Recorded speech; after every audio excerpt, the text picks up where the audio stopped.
It's 1 o'clock and it's time for the BBC News with Ben Brown. Labour Party, 10,825. A bruising night for the Conservatives in the local council elections, and they lose the Blackpool South by-election. Labour take the seat with one of the biggest swings since the war. Only Labour offers new hopes for towns like Blackpool. We need change, and we will get it under a Labour government. In the local elections in England, the Tories have so far lost more than 150 council seats. Labour have gained over 60. But some consolation for the Conservatives in the last half an hour or so. Their Mayor of Tees Valley, Ben Houchen, has just been re-elected. A dire set of results for the Conservative Party, tempered in the last few moments by that mayoral result in Tees Valley. I'm watching how jittery Conservative MPs react. Yes, we'll take you through all the key results with full analysis of what they mean. And also on the programme this lunchtime, a former senior lawyer at the Post Office denies knowing about a cover-up over the faulty Horizon IT system. To step into Christmas, we can watch. And one last hurrah for Gavin and Stacey, back on our screens this Christmas for the last ever episode. Coming up on BBC London this lunchtime, with most councils around the capital having now declared the results from the local elections, we'll have reaction and analysis from some of the night's big results.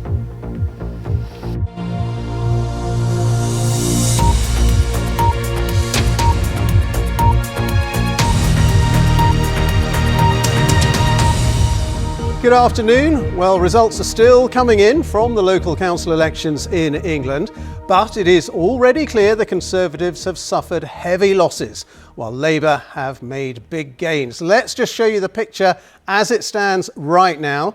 You can see the Conservatives have lost 154 councillors so far.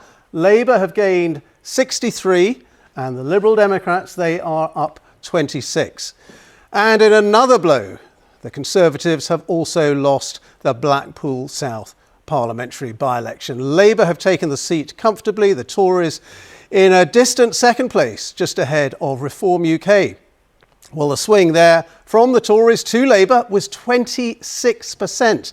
Now that, by the way, is the third biggest swing in post-war by-election history. But some better news for the Conservatives. In the last few minutes, their Mayor for Tees Valley, Ben Houchen, has just been re-elected. Well, we'll have more on that result later in the programme. In the studio, we'll have Nick Eardley, who's here to help us crunch all the numbers. And at Westminster, we've got our chief political correspondent, Henry Zeffman. And Henry, just a quick snapshot from you. First of all, how bad are these results for the government and for Rishi Sunak? Really bad, Ben.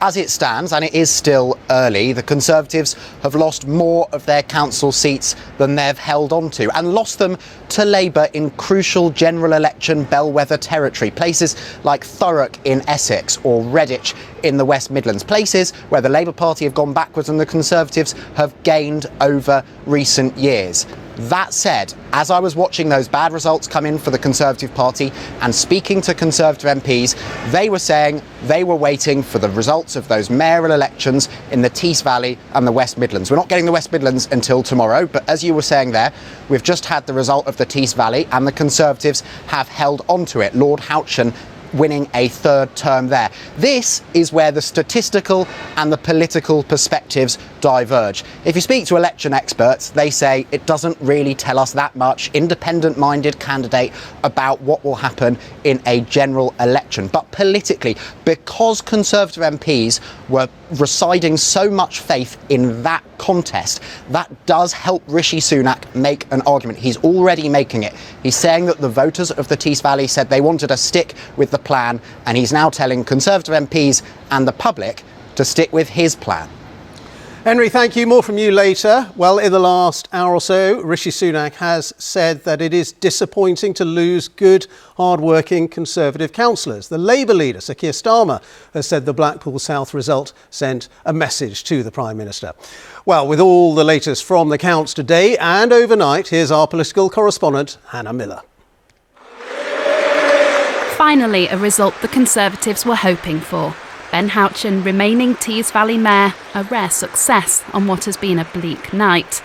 But the Tees Valley Mayor wasn't wearing a rosette, and Rishi Sunak wasn't there, touring a military base in North Yorkshire instead and trying to defend his party's losses.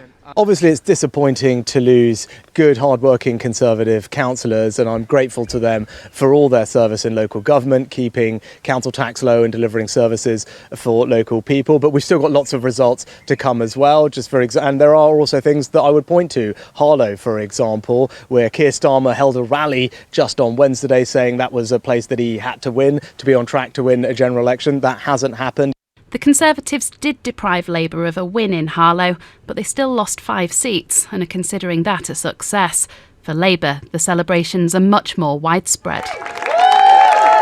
That wasn't just a little message, that wasn't just a murmur, that was a shout from Blackpool. A seismic win in the Blackpool South by-election, symbolic of their successes throughout the night. We are winning votes across the country, and that, I think, reflects a changed Labour Party with a positive case to take to the country. In Rushmore in Hampshire, Labour won a majority on the council for the first time ever in a historically Conservative borough. They also took control of Hartlepool, an area that just 3 years ago was symbolic of Conservative creep. In Redditch in Worcestershire, a town that has a history of picking the winning parliamentary party, Labour took 10 seats and the Conservatives lost 11. Aisha Kuza is duly elected. But in Oldham, 5 independent candidates standing on a pro-Gaza platform deprived the party of its majority, a trend that may be replicated in areas with a high Muslim population. It's still early days for working out what these results really mean, but as always, a narrative is emerging. Just under a quarter of seats have been counted, and for the 2 main parties, they are reasonably representative of the national picture. Here in Westminster, it's bound to impact how MPs are feeling about their prospects ahead of a general election.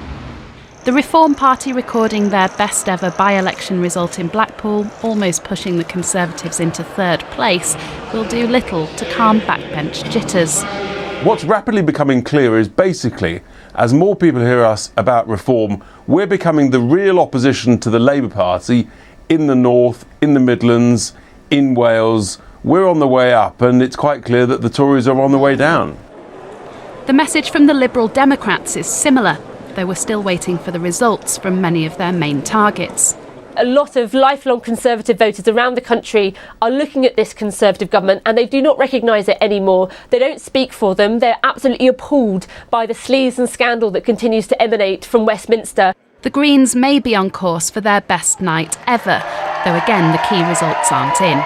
Greens are really now a national force, winning seats in local government in all corners of the country, and people know that if they want change and they want to vote positively for a hard-working Green who's going to represent their community for a fairer society and a greener future, they can get that by voting Green in the local elections and when it comes to the general election as well.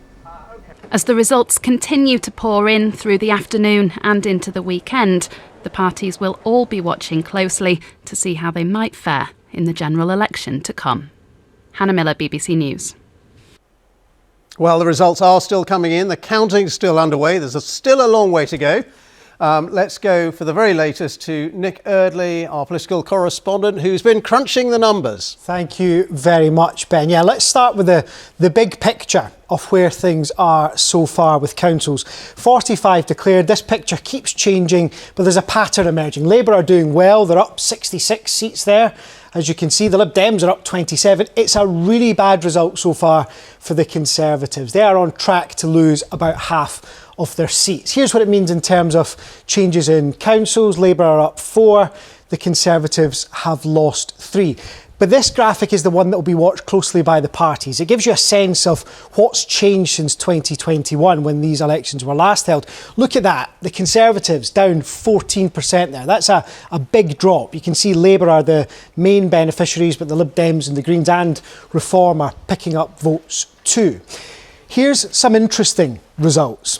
Redditch, Labour have taken it from the Conservatives. Likewise, they've taken Rushmore from the Conservatives. You look over here, Hartlepool and Thurrock, which were councils that had no overall control, are now held by the Conservatives. If you are a Conservative who is trying to find a glimmer of hope, you might find it in Harlow, which you would have lost on a very bad night. But overall, the picture is a lot better for Labour. Let's dive into some of these specific results to help us understand a bit more about what's going on. Redditch, largely seen as a bellwether seat. The parties think it often reflects what's going on in the rest of the country. You can see the change here. Labour have won 10 seats, the Conservatives have lost 11. It means that the Labour have taken the seat from the council from the Conservatives for the first time in years. Next up, let's have a look at Rushmore. Again, another part of the country, but Labour have won 7 seats, the Conservatives have lost 8. So that's going to create more concern among the Conservative Party. It's not all plain sailing for Labour. Let me show you Oldham, where Labour have been in charge for ages in Greater Manchester. Look what's happened here. There's a big drop in the number of Labour councillors and a big increase in the number of independents. This is largely because of Gaza. The 5 councillors that Labour lost stood on an the 5 independents who beat Labour, I should say, stood on an anti-Gaza war ticket, critical of Labour's policy. So, although it's been a good night for Labour all and a bad night for the Conservatives overall, there will be a bit nervousness about this. Finally, let me show you Tees Valley, which we've just got the full result of within the last half hour or so. As we've been hearing, Ben Houchin has won by about 18,000, 19,000 votes. But let me show you what's changed in Tees Valley, because his vote has gone down considerably, down 19%. Labour and the Lib Dems have gone up. Finally, have a look at this. This is the swing in Tees Valley. It's big. It's a 17% swing from Labour to the Conservatives. And a stat for you, if that was replicated at a general election across the northeast of England, the Conservatives would lose all their seats in that region. So although Rishi Sunak is going to praise this result, it's not all good news for the Conservatives. Nick, thank you very much. Nick Eardley reporting, and we've got more on that Tees Valley result, which does offer some consolation to the Tories. The incumbent Conservative Mayor for Tees Valley, Ben Houchin, being re-elected in the last hour or so for a third term. He's held the post since 2017. He fought off a serious challenge this time from the Labour Party, and he's been explaining why he thinks he won to our North East political editor, Richard Moss. Because we've been able to deliver, and we've showed real delivery for people. The things that I said I would do when I was elected in 2017 and 2021, we've done. And that's not just what I'm saying. People can go out and see it in the local area. They can go and touch it and see it for themselves. People have jobs. We've increased employment by 5.4% since I was elected. Now, there's still a lot more to do, but what I think people have done is they've seen the progress that we've made, and they want to see more of that, which is why they've re-elected me for a third time. How much do you think this was a personal vote for you, though, rather than the Conservatives? You're much more popular, aren't you, than your party, even in this part of the world? That's very kind of you to say, Richard. I don't know. I mean, the honest answer, I just fight for every single vote. I do my best for the local area. I try and do what I think is right. And again, we can't get away from the fact that Rishi and the government have helped us a huge amount. Like I say, we're from the Treasury in Darlington to the Freeport to more help in devolution. You know, we can't do all of these things if we're not working with the government. And so I'm thankful for them for the support that they've given me. You weren't so keen, though, to put Conservative on some of your posters, though, were you? It was very much a Ben Houchin personal campaign, and you were keen to emphasise that this was a vote about who leads locally in Westminster. That's obvious, but that might also be seen as saying, well, actually, I don't really want much association with the Conservative government in Westminster because it ain't popular. I'm not sure about that, because we had Rishi Sunak during the campaign. He came up. We were happy to show all of the fantastic work that he's done and that he's supporting us in this local area. And nobody pretends that I'm not Conservative. The people of Teesside, Darlington and Hartlepool know the party that I stand for, and I've never shied away from that. But it's absolutely true to say that I've always put our area first, and I always will. The newly re-elected Mayor of Tees Valley will have much more coverage of the local election results towards the end of the programme, but for now let me tell you that the time is just 14 minutes past 1, and our top story this afternoon is that it has been a crushing night at the polls for the Conservatives in the local council elections, and they have lost the Blackpool South parliamentary by-election. Labour take that seat with one of the biggest swings since the Second World War. And coming up, we'll be talking to Stormzy about his latest football project in his hometown in South London. And on BBC London, Mind the Gap calls from rail passengers on the Elizabeth line to make the network safer after a man got his foot caught between the train and the platform. TfL say the network is safe.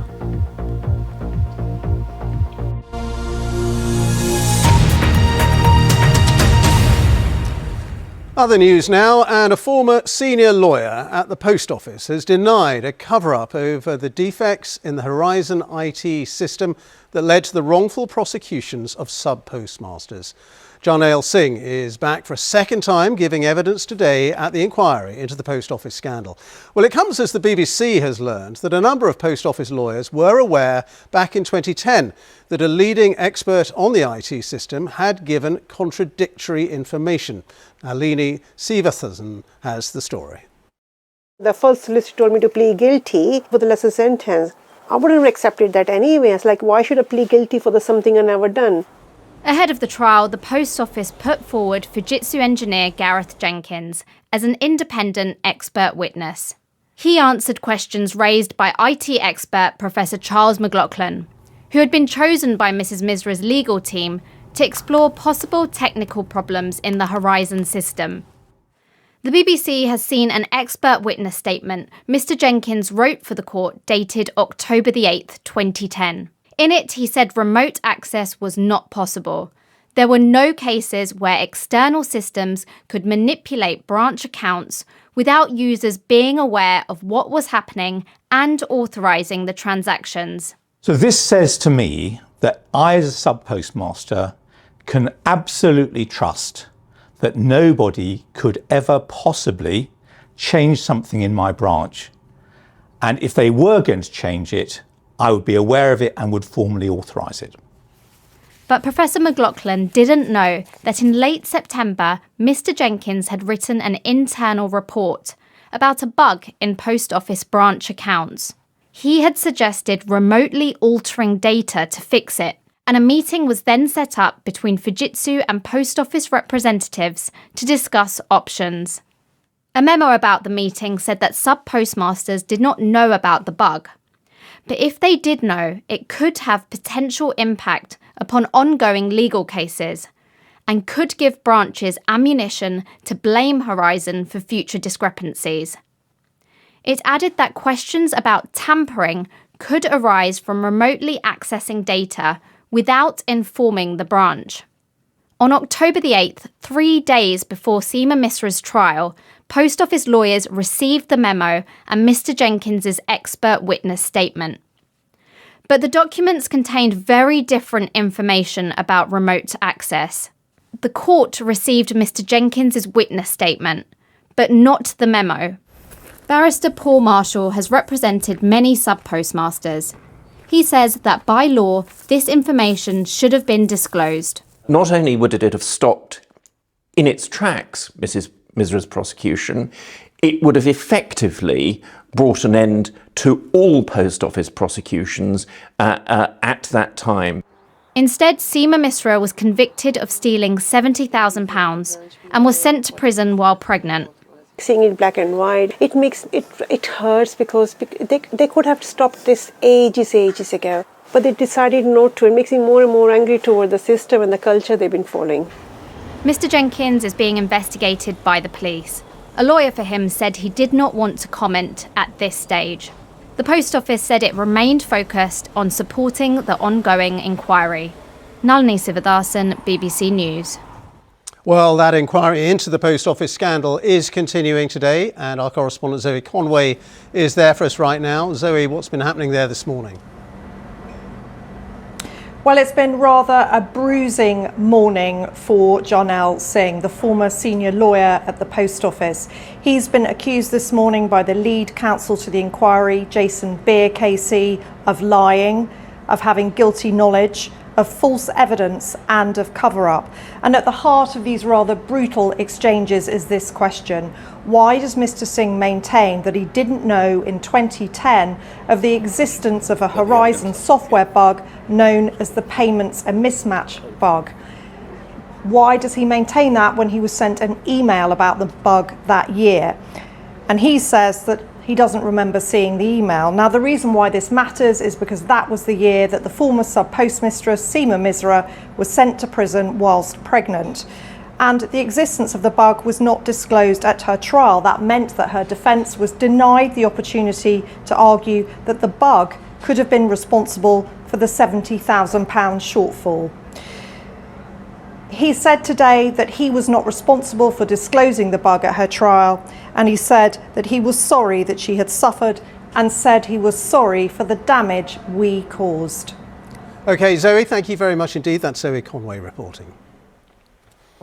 Now, the government has been defeated in court for a second time for not doing enough to meet its targets for cutting greenhouse gas emissions. Environmental campaigners argue that the Energy Secretary signed off the government's climate plan for reaching net zero by 2050 without evidence that it could actually be achieved. Well, the High Court ruled today that the government will now be required to redraft that plan all over again. Let's go to our climate editor, Justin Rolat, who's at the High Court for us now. Justin. Well, this is being described as a significant blow for the government's climate policy. The campaigning groups that brought this legal action were celebrating outside the High Court what they described as an embarrassing day for the government. The court judged that the government's assumption that all of its policies would deliver all of their intended carbon cuts simply wasn't plausible. And as a result, they said that its climate policies were not adequate to meet its legally binding net zero targets. Now, net zero, of course, is when the country isn't adding any additional greenhouse gases to the atmosphere, and reaching net zero by 2050 is a legal obligation under the Climate Change Act. Now, the government responded to today's judgment saying the UK should be proud of its efforts tackling climate change. It said as far as it was concerned, this case was more about the decision-making process than it was about its policies, and said it didn't think that legal action was the best way to drive ambition on climate. But here's the bottom line. For the second time, the courts have judged the government needs to go back and redraft its climate plans. And that, Ben, is a blow to the government. All right, Justin, thank you. That's Justin Rolat there, our climate editor. 3 teenagers are due to be sentenced for the knife murder of Mikey Roynan, who died at a house party. About 50 people were present when the 16-year-old was stabbed in the back of the neck during a row in the garden of a house in Bath.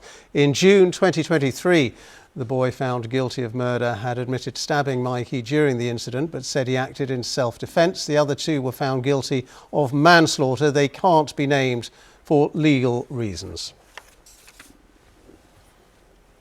Now, the rapper Stormzy already has 3 Brit Awards under his belt, as well as a Glastonbury headline set and being part owner of a football club.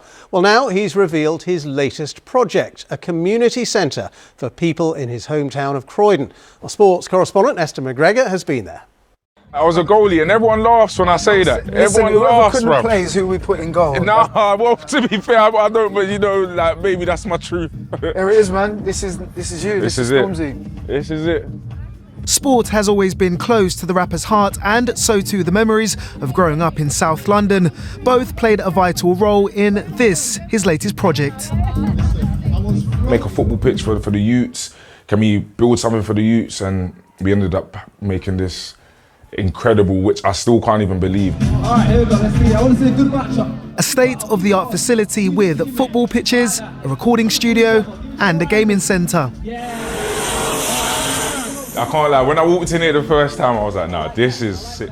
Located in Croydon, his hometown, the 30-year-old describes this as his way of giving back. I'm buzzing, it's very good. I'm so excited to be here. GCSE's coming up, so it's just like a good space to like clear the mind. It's great because not many people put time into the youth, and for Stormzy to create a facility where we can just come, if we don't want to be on the streets, we could come here, play PS4, play football. It's just great. For Stormzy, if kids have access to facilities like this, it means they can develop skills to use for a lifetime. Also, if they're here, they're not elsewhere, taking part in perhaps negative activity. Youth violence, namely knife crime, is an issue facing cities across the UK. In London alone last year, 18 teenagers were fatally stabbed. Stormzy says everyone has a part to play in tackling the problem, including him.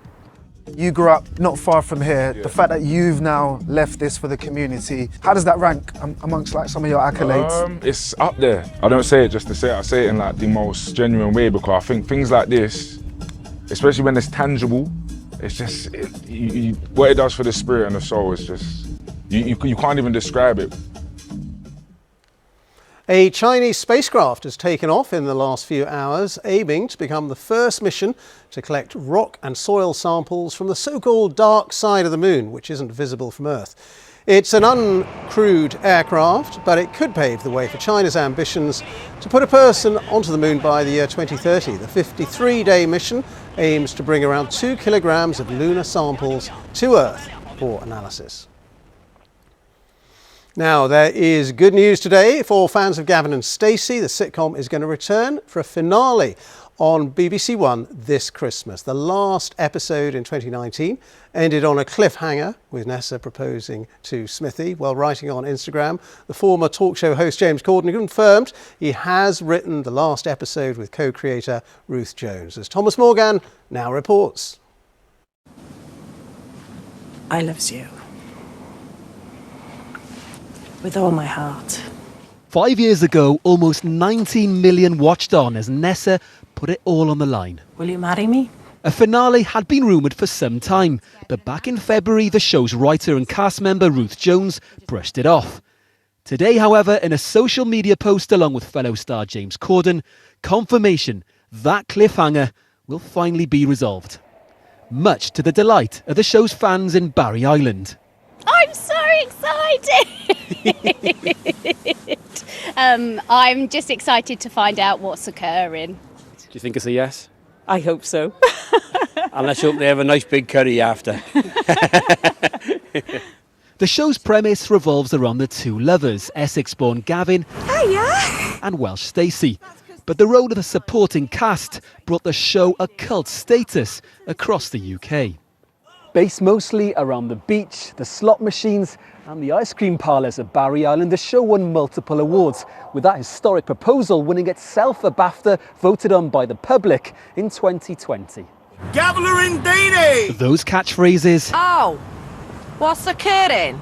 and that cast will grace our screens once more for one final time. But at the end of the day, when all's said and done, you're tidy. Thomas Morgan, BBC News, Barry Island. Well, let's go back now to those local election results. As we've been hearing, counting is still very much underway in many places across England.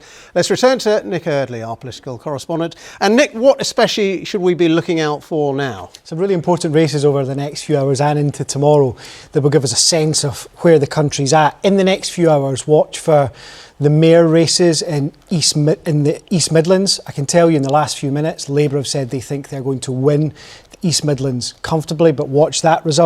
Watch York and North Yorkshire as well. Again, Labour think they are doing pretty well there, and that's Rishi Sunak's constituency backyard, so that could be a really important result. Two councils I think are worth watching as well to see how the vote is doing for Labour in Dudley, where they'll be hoping to take back a lot of councillors. And in Dorset, watch the Lib Dem vote. They are hoping to make big gains against the Conservatives in what we used to call the blue wall, those areas that used to be true Tory blue. And tomorrow, it's not over. If you're addicted to elections, you can still tune in tomorrow. The West Midlands mayoral race, again, the Conservatives will be desperate to hold on to that, but it's looking close. London as well, one of the biggest races overnight, will give us a sense of how things are looking in the capital. And you certainly are addicted to elections, which is a very good thing for a political correspondent. And we can also talk to our chief political correspondent, Henry Zeffman, with some final insights on what's been happening. And of course, Henry, the added significance of all of these results is that we've got a general election just around the corner. absolutely right. And every Conservative and indeed Labour politician I've been speaking to today is thinking and talking about what all this says for that general election. It's just worth thinking about the Conservative leadership briefly, because there was some speculation about whether really bad results would put pressure on Rishi Sunak's leadership. So far, it doesn't feel like it's doing that.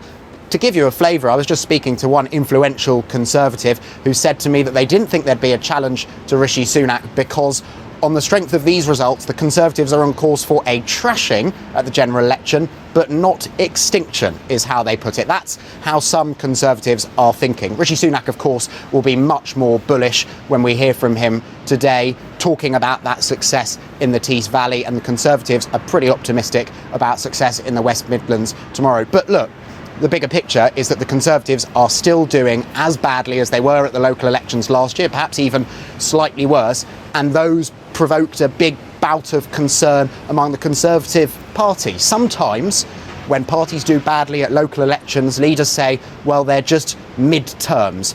But this set of elections comes months before a general election. So for the Conservatives, it's not mid-term blues, it's getting pretty late. Henry, many thanks. Henry Zeffman there, our chief political correspondent. Well, let's go from the political weather to the meteorological weather with Elizabeth. Thanks, Ben. Well, we've got the all-important bank holiday weekend forecast coming up. But did you know that yesterday it was the warmest day of the year so far across all 4 nations? We saw temperatures rise into the late 20s in Celsius, and here they are. Now, today we're keeping the warmth across Western Scotland and Northern Ireland. Not quite so much sunshine, though, for Northern Ireland today. But across Wales and England, it's a lot cooler. In fact, a drop in temperature of around 10 degrees Celsius for parts of East Anglia, and it's cloudy, really quite wet with it as well. So cloudy, rainy for much of England and Wales for the rest of the afternoon. Some thunderstorms too, pushing northwards and westwards from Yorkshire and Lincolnshire. Some sunny spells emerging towards the southern coastal counties of England. Watch out for a few showers, but the best of the sunshine will certainly be across Scotland again, particularly towards the north and the west, where once more we could see 22, even possibly 23 degrees Celsius. Warmest day of the year so far again, but only here. Now, as we head through tonight, then that cloud and rain will lift further northwards. Quite a lot of mist and murk into tomorrow morning. It's quite chilly, actually, across parts of southern England and South Wales. Temperatures dropping back to mid-single figures. And we could even see a little bit of radiation fog forming around parts of the home counties as well. Now, leading on to the bank holiday weekend, at the moment, the devil is in the detail, and the detail's still very shaky, so it's still likely to change. But what we do know is that the temperatures will be round about the average for the time of year. In the best of the sunshine, it'll feel quite nice because it's May, lots of sunny spells, but also the possibility of quite a lot of wet weather around as well, and some mist and fog through the morning, so poor visibility for some. So as we go through into the weekend, here we are. Then that front lifts its way further northwards. So for Saturday then, we've got cloud and outbreaks of rain towards the north. It's going to be quite murky here, but still some breaks across northwestern Scotland. Still high temperatures here, but the best of the sunshine will be across the south of England and for South Wales as well. But just watch out for some afternoon showers that could well develop. But of course, the sunshine will boost the temperature to round about the seasonal average. Sunday, this is how we think it's shaping up. Don't take the graphics too literally, but low pressure rolls in from the southwest there. Showers forming further north, but there will be a lot of dry weather, I think, for many central areas of the UK, and round about where we'd expect to see them at this time of year will be those temperatures 14 to 17 degrees Celsius. Now, really quite showery in the south potentially on Monday, showery too further north later on through the day, but perhaps a nice slice of sunshine again towards central areas of the UK, but that could be a bit further north or perhaps south, so do keep checking your BBC weather app for all the latest thoughts. We certainly will. Elizabeth, thank you very much indeed. Well, that is today's BBC News at 1. You can keep up to date with all the very latest developments on our BBC website. Now, though, it is time to join our colleagues for a look at the news wherever you are. But from me and the 1 o'clock team, do have a very good afternoon.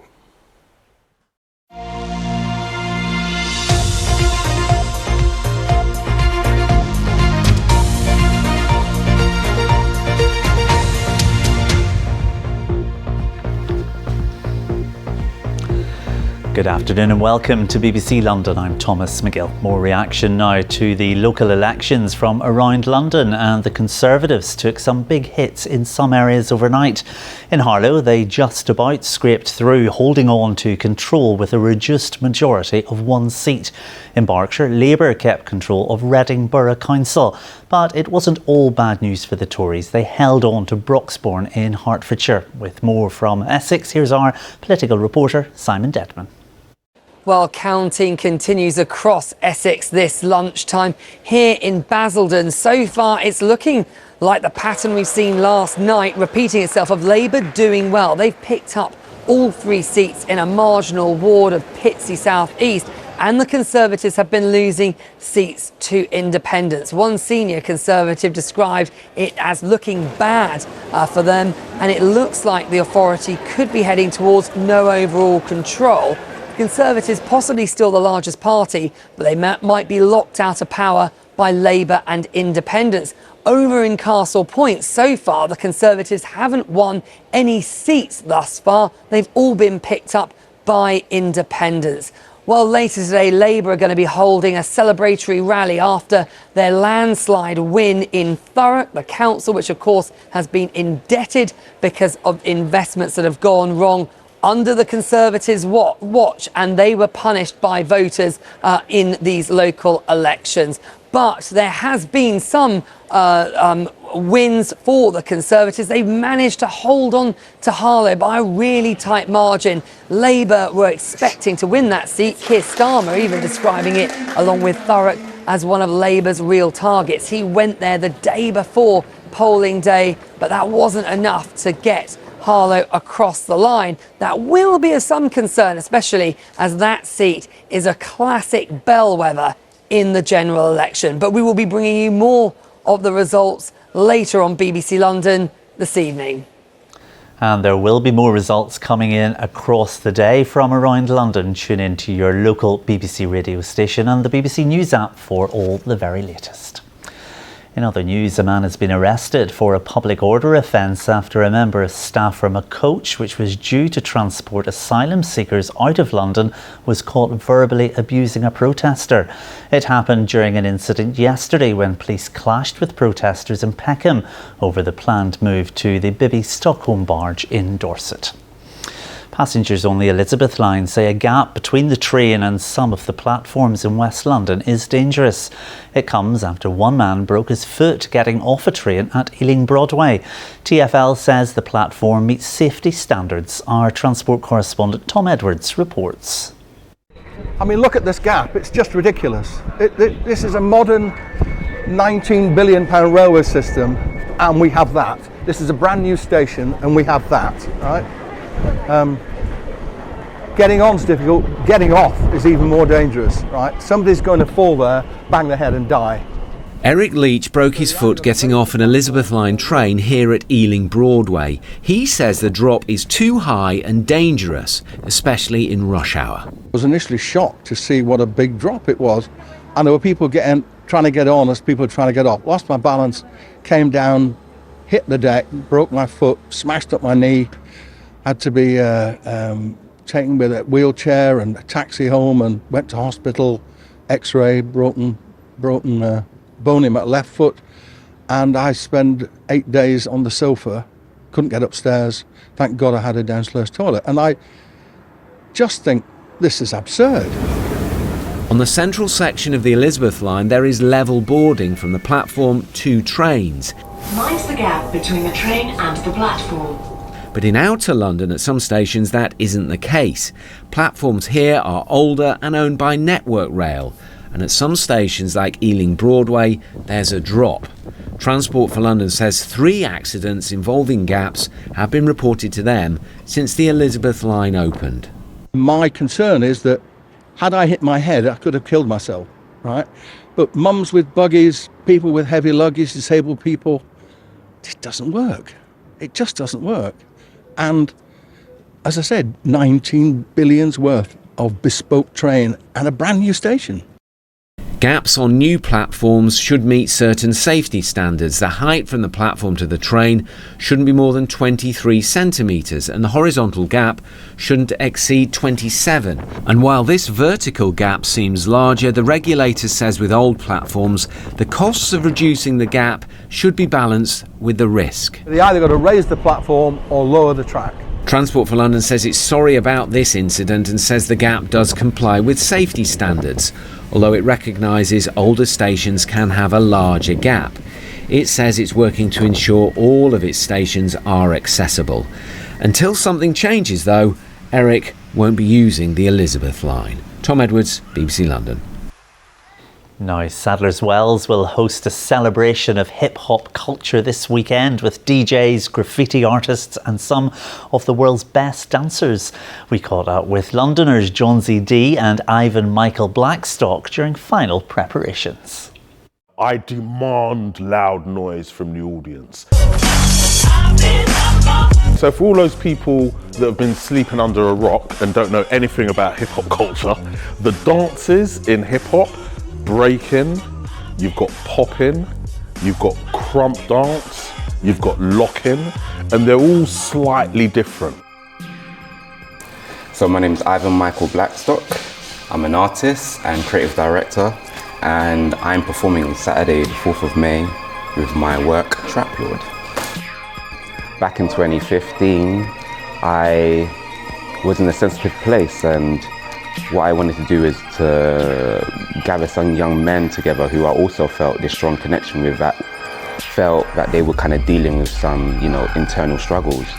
So I found this sort of random abandoned leisure centre in East London and gathered some dancers, some rappers, some amazing creatives, and we just spoke. So, well, it was crazy. Last year I received this accolade, the Olivier Award, and it was kind of like a movie, I say to people, because I had my family there. I had some of the original members of Trap Lord since 2015, and we used to really share these kind of, deep moments, and even on stage, these profound moments. And then now it's kind of led us to winning this award. And, I think what's really important for me is also seeing young black men and other men to see this work, and knowing that it's okay to express yourself in this sort of way, either using your words, either using your movement, or actually just coming together and just building some sort of brotherhood and collective.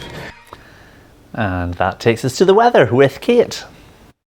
Good afternoon. It has been a rather damp end to the week and soggy approach to the bank holiday weekend. We've had some heavy outbreaks of rain today, rather grey skies.